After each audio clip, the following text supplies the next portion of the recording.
Hello, this is Yasin speaking for the individual part of the exam. The first question is, which challenges do you think that a user will experience when they use a cloud provider? One of the first things you need to do when using a cloud provider is set up your subscription that suits your particular needs. In our case, we set up a subscription for student accounts. And we also have a free trial version for 1 month just in case. It's important that you set up the right subscription, and so you don't have any bills that come in later that could be surprising. This next thing is to set up your DevOps environment. I will show you here. This is our organization where you can see our overview. This is the dashboard. Here you can see the boards and all of our available workflows here. The next thing is learning how to use the portal. That could be quite tricky since you have a tons of different resources available, and the challenge is to figure out which one is the correct one to use. Here we needed to do a lot of learning and exploring to find the correct one. And another thing was also that we needed to get familiar with the interface. For example, here you have all of the resources that we made for this project. We did not use all of them, but we have a lot we made for testing and learning how to use it. And the last problem or challenge that a user might have with using a cloud provider is the fact that he is dependent on a third party to run the architecture for his system, and so he doesn't have full agency, and he is quite dependent on them. The next question is, reflect upon the use of DevOps, cloud computing, and serverless computing. Include a brief explanation of any relevant cloud concepts. So I will show you the organization again. For DevOps, first and foremost focuses on agile software development. This means that you continuously update, continuously test, continuously deploy your system. This is also called CI/CD. Just so I can show you an example. Here you have our commit history, and as you can see, we were working on a branch when we made the features, but when we were to merge our brand and push it into the master branch, we needed to do some testing, unit testing, and before it was allowed to push, and we also needed to approve it. This makes sure that the code was tested before we deployed our test. We also call this CDCI, continuously development, continuous integration.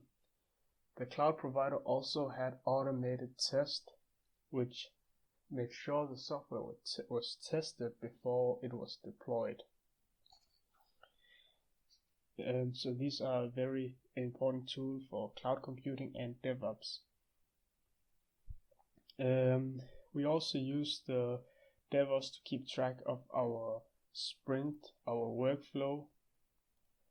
As you have seen here, we have 4 different sprints. Each sprint was roughly 3 to 4 days, and we had the board to show the status of the sprint.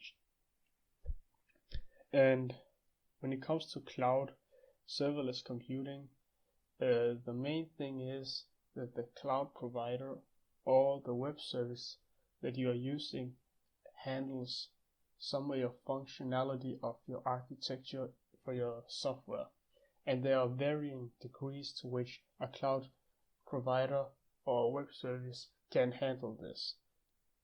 For example, if the cloud provider handles everything, it's called software as a service. In our case, we have Azure Function. that means that will be a function as a service. The next question is identify specific learning outcomes for future projects where cloud architecture is relevant. Cloud architecture is relevant if you have a large scaling project that will be too difficult for you to handle or manage locally or by yourself. If you have some advanced features and resources for your system that you want a cloud provider to potentially help you with. So in that case, it could be good. Organizations like this is also very good for your workflow since it has everything a developer needs to optimize his workflow. You have the repositories, you have testing plans, you have the boards to keep track of sprints, you have an overview, and you can actually also make analytics and charts here to show a complete overview on how your project is going, and you have the different attached members.